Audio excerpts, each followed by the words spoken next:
Well, let's go back to the attorney that you got to know while you were at Fayetteville State. Right. Gave you a call and said, there's a frequency becoming available. Yeah. The FCC is going to be accepting applications, and you should apply. Right. And you did. Yeah.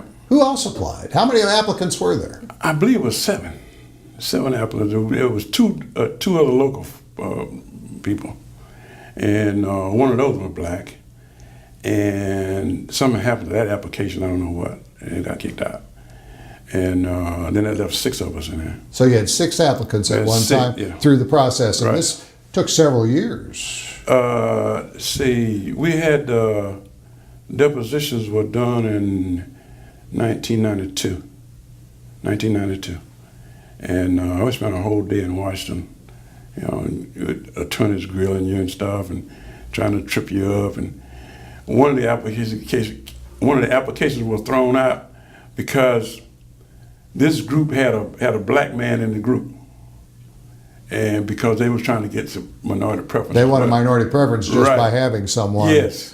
But that really wasn't, that was a kind of a setup, They got tripped up on it though, because all of them had to be out of the room when you got one on the stand. Right. You know what the other is saying. Right.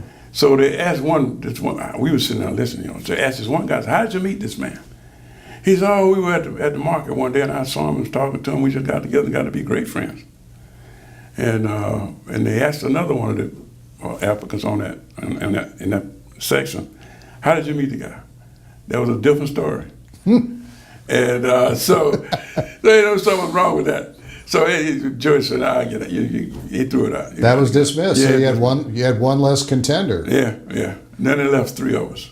And one of those, at least one of those, was a group that already had some licenses. Right. The Dawson family. Yeah. Right. They had stations. I had two stations here.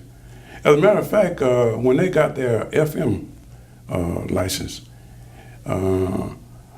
the father, I'm told, didn't really want it, and he offered it to Fayetteville State. Really? Yeah. That's back when FMs didn't have the value that they do today. Yeah. Because he was a young guy. People didn't know what to do with Exactly. them. Exactly. So, but somebody convinced him, no, you should probably try to keep it. But he offered it to Fayettille State. Wow. Yeah. And because Fayettille State couldn't take it because they weren't able to build it. Yeah. Yeah. Wow. So one of the family members was still in the process. And then the third one was a group out of Jacksonville. And Jacksonville, North Carolina. Yes, Jacksonville, North Carolina. And I don't know what happened, but the guy showed up and says, well, my folk pulled out, so I'm not going to be in this thing anymore. And they left 2 of us in there. So it was the Dawsons and you were the only minority applicant. Right. And there was some preference given. Yeah, exactly. Yeah, but that was still a tough fight. It wasn't just a... No, it wasn't a walk in the park. Right. Because my attorney said to me, if you stay in it, you'll get it. Because, there's nothing in your application that they can throw against you. So they shot at me with, you don't have the money, you don't have experience, all kinds of stuff. But in the end, we prevailed. Great. Now, there's another story here, Mike, that you don't know about. But okay. I applied for a television license over in Morehead City. Wow. That was the last VHF channel in North Carolina. Really? I applied for that. And I made it up to the last three people in that process. Was that Channel 8? Whatever it is, I don't know what it is. Yeah, Morehead City. Yeah, it was a drop-in, yeah. And the guys called me and says, how about if we just pay you to get out of this thing? So I talked to my attorney. He said, you probably should take it, if it's a good offer, because we talk about deep pockets here with a TV station. So I did. So these guys wrote me a check. Wow. Yeah. And so you already had the radio license, and you didn't have that. I didn't have that then. But you decided you were going to try for the TV one. Yeah. You were going to be in the television. Right. Well, I wish you'd done that. No. So, there was some benefit to it, though. Yeah. And I believe the fellow that was successful in getting that license was a dentist out of Virginia somewhere. Yeah, exactly. It was dentist, yeah. And ran it for a number of years before he sold it to some That's other. the one who wrote the check. Yeah, and decided to well, I'm glad you benefited from it. Yeah, well, but see, we were in this process so long that people just kind of believed that Carson not going to be able to build that station. You know, we got 5 deferments. 5. My attorney told me, you're not going to get a 5th one. I said, well, but you got to put in for it. And he did, and I got it. And at that point, I was able to get some funding, but I mean, it was tough. So once you got the license, it was extremely difficult to get the funding Exactly. to build it. So in non-FCC terms, they give you a deadline. 18 months. So you got 18 months. Mm-hmm. And if you don't get it built in the end of 18 months, you have to ask for an extension, Right. or as you had mentioned, a deferment. Right. And then at the end of that 18 months, you have to ask for a deferment. And the cards were stacked against you, as your attorney said. Yeah, you told me. You went through, you had 4 deferments, and your legal counsel said, James, they're not going to do it. they're not going to do any more. You've run your course. You're going to lose the license. Yeah. Because once you get an allocation, you have an obligation to build it out. Right. And finally, what happened? Where did you finally get funded? Well, I finally got funded at a bank I went to the first time I was trying to get funded. Really? Yeah. But the reason that they got funded because they changed some personnel in the bank. Really? And the person, when I talked to him 15 minutes. And he said, we're going to get this done for you. Wow. Just like that. Now, in the meantime, during that process, I had calls from everywhere. People want to buy the license. So were you able, as a being granted a license at that point, to sell it? I could have, yeah. You could have? Yeah. Wow. What were the kind of offers for something like that? Do you recall? One offer was $600,000. Wow. And here's the clicker to that. We're going to give you $600,000 to build a station. Then we're going to hire you for a year to work at the station. Then you're going to sell it to us. Interesting. Yeah. And that was Dawson. Really? Yeah. That sounded pretty attractive, didn't it? Yeah. That's a lot of money. Right. And I said, no, I'm not going to do that. Really? And then there was another one that I think it was $300,000, somebody in Lumberton. And then I got telephone call. I got a call from a minister in Norfolk, Virginia.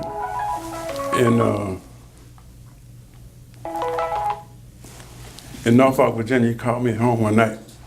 He says, yeah, I understand you got a license that you trying to get stations built. He said, I want to tell you something. You got to look out for these sharks, man. Everybody out there after you. And I said, oh, you one of those, huh? Shark was calling you. No, yeah. No, not me. No, I don't know.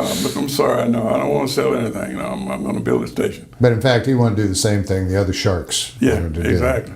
Yeah. But when I finally got the funding, and it was really a runaround, and NCNB, which is now Bank of America, It has changed. Yes. they sent me to Charlotte.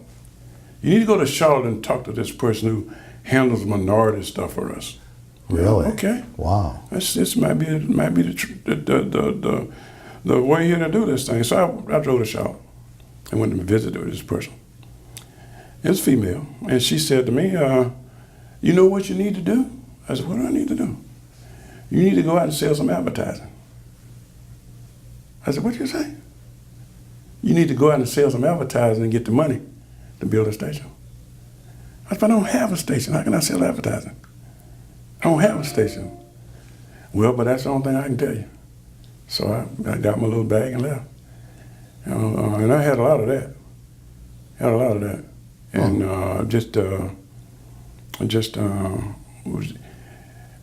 if I known in the beginning, because I thought I had impeccable credit. So I said, I'll be able to borrow money and do what I want to do. I shouldn't have any problem. It ain't ever occurred to me that thing was going to be that way.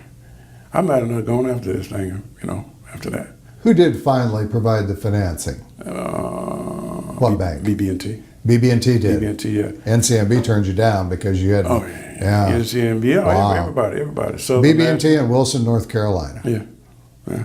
And the guy they sent in here, what happened is that, I don't know if you remember this or not, but they wanted to do stuff in the community. The bank going to do some community stuff. Yes. So they brought this guy in.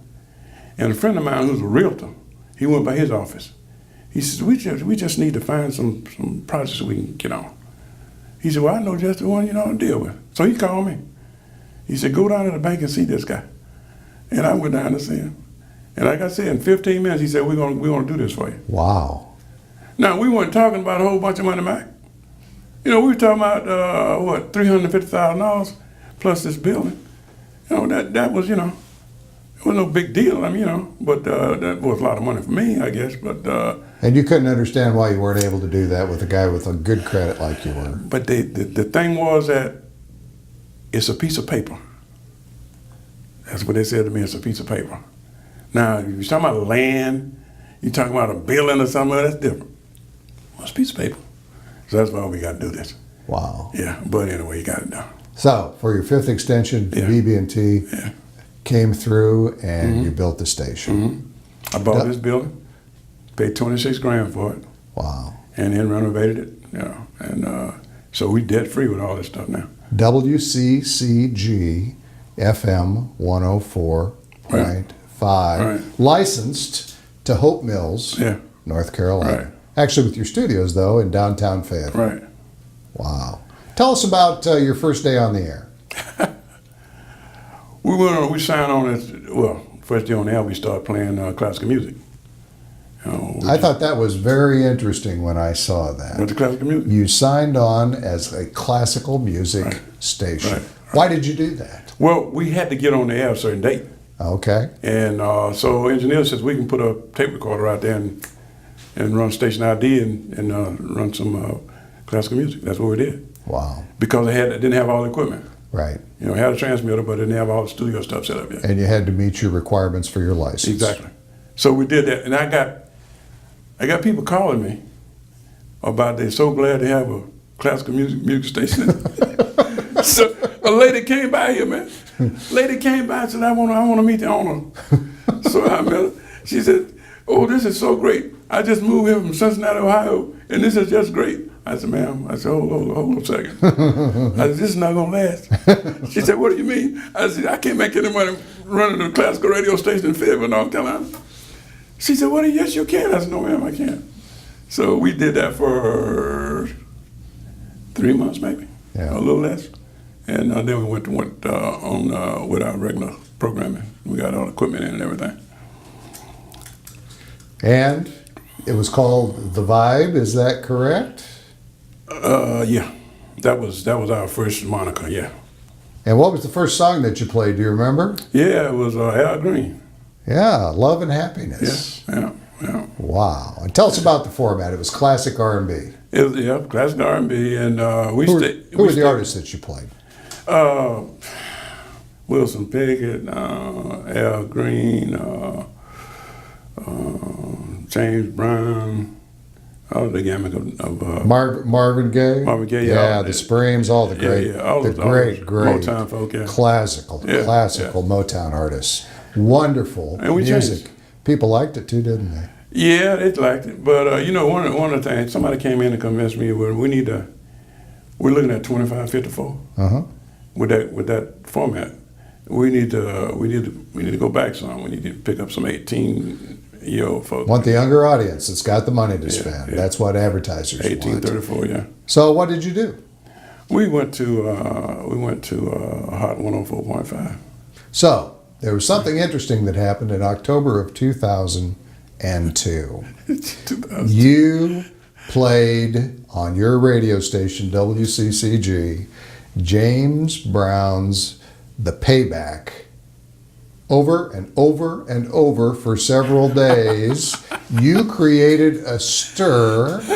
People were contacting you saying, are you going to change the format? You kept saying no, but what happened?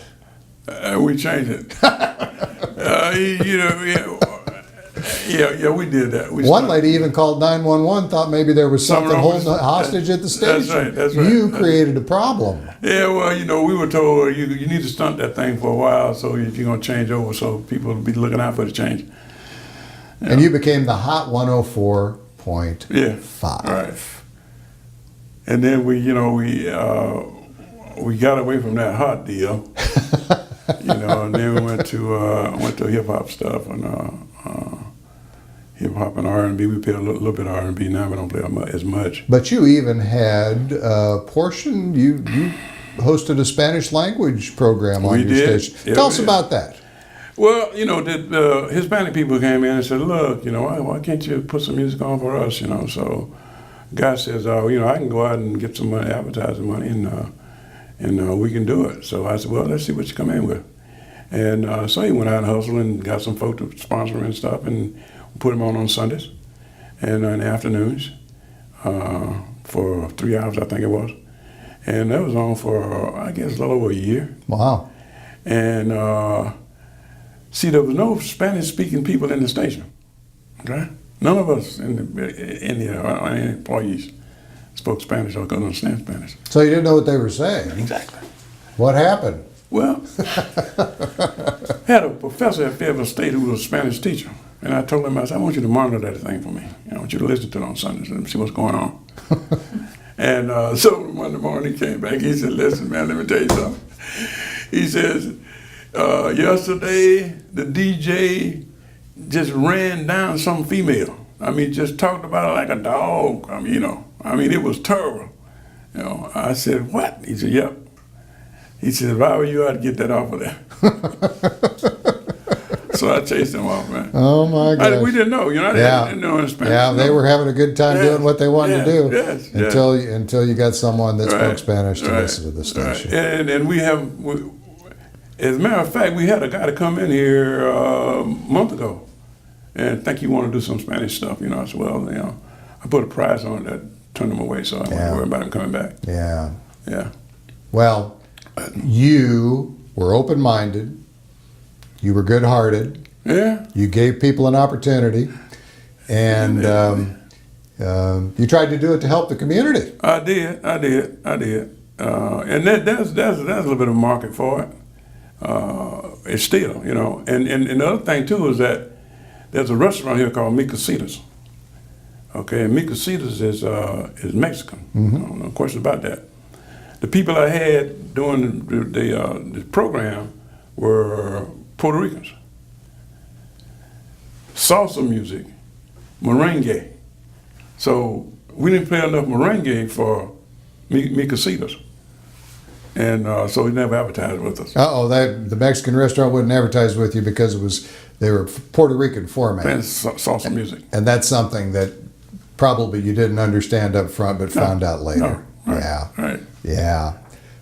What's it like to run a minority station in Fayetteville, North Carolina, or in North Carolina? Let me congratulate you. I believe that I am saying this correctly, that without a doubt, you are the most successful minority-owned broadcast station in North Carolina. Would you agree with that?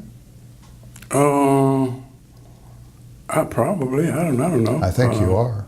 I have that from a good stead, a friend of ours that's an attorney that would say, James is the most successful minority operator in our state. Well, it was 21 years we've been here. That's quite an accomplishment. And we got burnt out once too. Tell us about that. The tower is 6.5 miles from here out in Hope Mills. Uh-huh.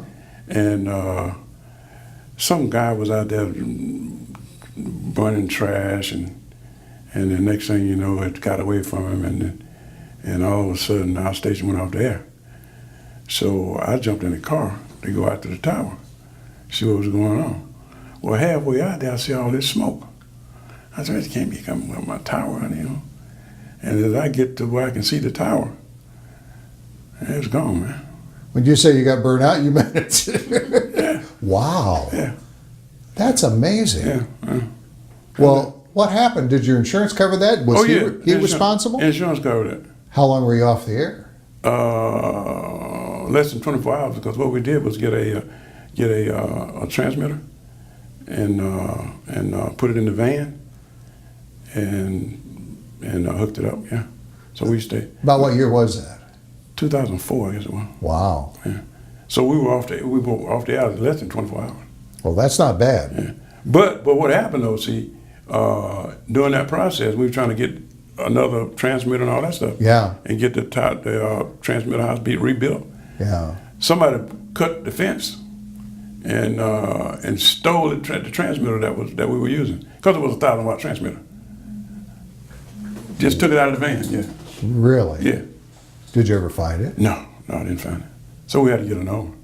Oh my gosh. So I borrowed one from another company. My gosh. Yeah. So we had to stay out there and sit with it. And then I told the sheriff department about it, And I said, somebody's, just trying to go out there and cut copper and all that stuff. And so he said, well, we'll look out for it. What that means. So I started standing there myself at night. Really? So one night they drove up, two of them, sheriff department. Hey, what you doing? I said, I'm trying to guard my property, man. I said, I know you know about it. He said, yeah, sheriff told us about it. You got a gun? Of course I got a gun. Where is it? I said, right here. Well, you shouldn't have that. Are you kidding me? I'm guarding my property. What should I have, a baseball bat? He said, well, we could take you in for that. Really? That's what they said, yeah. We could take you in. Told you that? Yeah, we could take you in for that. Because you sitting out there with a gun. Oh, my gosh. Yeah, I'm guarding my property. Because the copper thieves had been out there. Right. And kind of made it sound like maybe they were involved in some way. Did you have that thought? No, it never occurred to me that they were in it. Never occurred to me. But they said, well, we're going to let it go. I said, well, fine. Let it go. Wow. Yeah. Well, I tell you, that's pretty tough to own a radio station and have to sit out at your that's pretty dedicated. Sit out your transmitter at night and guard guard the equipment to keep on the air. Yeah. Wow, James. Yeah. Sure did. Wow. But it was a heck of an experience. And insurance company came through. They didn't have no problem at all. They sent the guy in and Great. Yeah. You're a great community contributor, and we want to talk for a minute about your work with the North Carolina Association of Broadcasters, the broadcast organization. And that's where you and I met years ago. Yeah. We both served on the board together, and you're a past president of the association. Yeah. You led our efforts for a period of time, and you also received the Distinguished Service Award in 2011. Quite an honor. Yeah, exactly. Yeah, sure did. You really are. People don't understand your story. I think is really interesting about the transmitter, the dedication that sole proprietors have to have for a business, but all the things that you do in the community, and that's typified. You're involved in some other things here too. Let's talk about some of the organizations you're involved in. You still have very close ties with Fayetteville State University. Yeah, pretty much. We served as president of the athletic club for a couple of years, and we're also on the board of the communication center at Fayetteville State. We're still doing that, and we do some donation kinds of things for the football program, for the basketball program. Yeah. Your interest in athletics continues, doesn't it? Yeah. Even though you got a degree in agriculture, you went on and went on to get your PhD in physical education and continue to push it. Do you carry any sports programming at all on your radio station? I've carried Duke basketball and football. They've been there since 1999. Wow. Yeah, 1999. I've been carrying them along there. Wow. Yeah. And you don't have that because Duke is not hated here in this community. They're just not liked. They're not hated. You have a few doctors and a few lawyers here that's from Duke, and we don't do a lot of advertising that we go out there and sell. Duke just pay us straight out and do it. Well, and there's a large military community here. Yeah. And that's a big factor. How does that interact with your station here? Very well. We at one time we did a music festival. Every year was free to the public, and we did that for 7-8 years. And had so much trouble 2 years ago out there. That, we decided not to do it anymore because we had 25 or 30 cops out there in the park, in the festival park. But they're all standing around talking to one another, and I'm paying them $30 an hour, Yeah. And then when something happened, they said, "We can't have this. You got to close this thing down." Yeah. And you got 30 cops standing around there playing canasta and stuff. Yeah. So we cut it out. Wow. But that was one of the things we did for the community. Now we still do some of that, but we do it on a smaller scale. We'll go to Spring Lake, we go to Dunn, we go to St. Paul's, Lumberton, and Rayford, and to the parks and do something on a Saturday. We have folk out there. So that's great. We're still doing that. And you're still very active. Yeah, I'm slowing down. We were on the Civic Center Commission. I served on that for a number of years, and then was chairman of that board. I was on the chamber board, and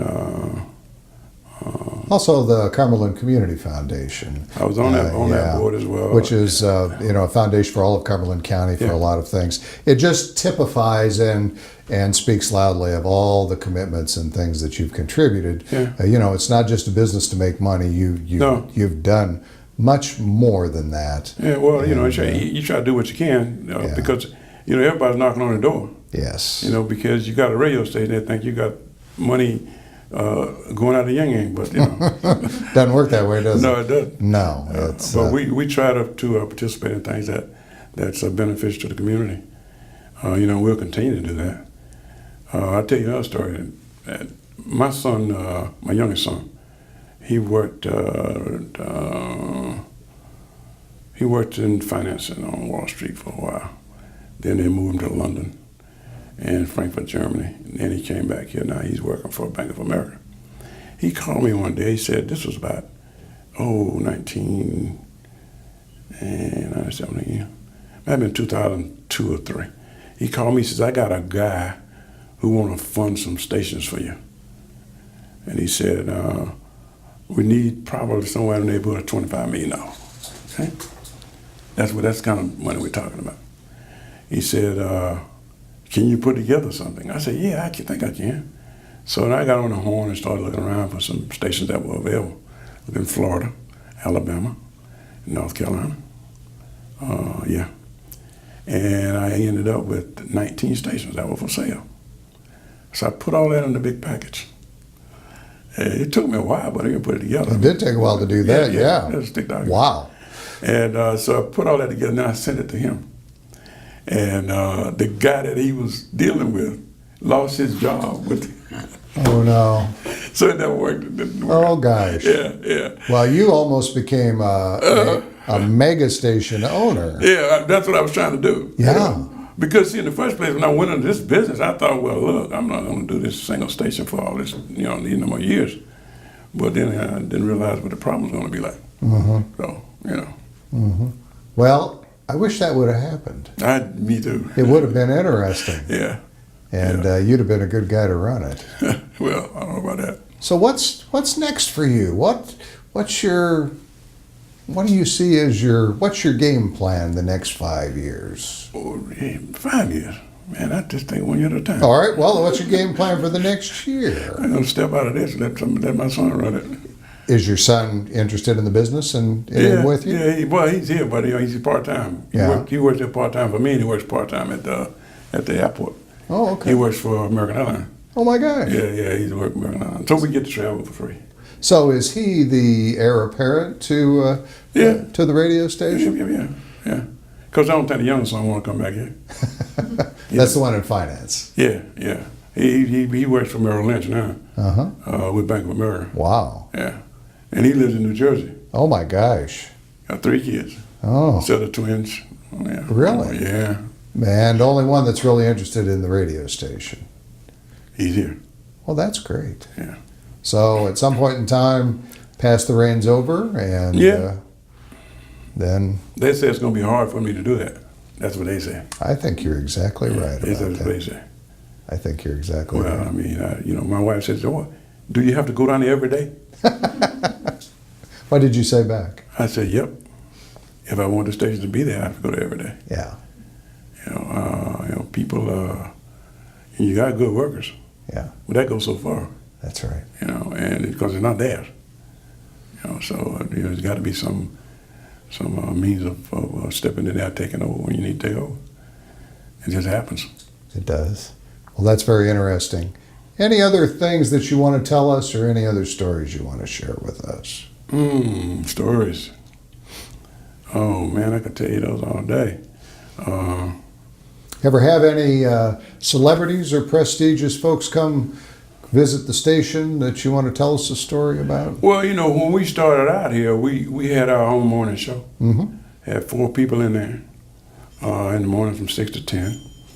And we kind of got away from that, and we brought in Steve Harvey. Mm-hmm. And Steve Harvey he's good, but he's expensive. And we kept him here for about 2 years, maybe a little longer than that. And we let him go because his fees kept going up. Going up, yeah. Yeah. So then we went back to our live morning show with 2 people in the studio. And that lasted for a year. And then we brought in Ricky Smiley. And that's what we're doing now. We've been there 3 years, 4 years. And then we had Michael Baisden, I don't know if you know that name or not, had him in the afternoons for a while. But it didn't help us that much because he was 25, 54. But he came in here and thought he could, he said, no, we can turn this around for you, we can do so and so. Well, we'll see. So then we started subscribing to Arbitron, and which was expensive. And it reached a point where I said, no, we can't pay this kind of money. So we cut our ties with them. So we're running now because when our folk go out, they said, well, let me see your numbers. Well, we don't have any numbers, But I can tell you this, we got about 130,000 people that listen to us right now.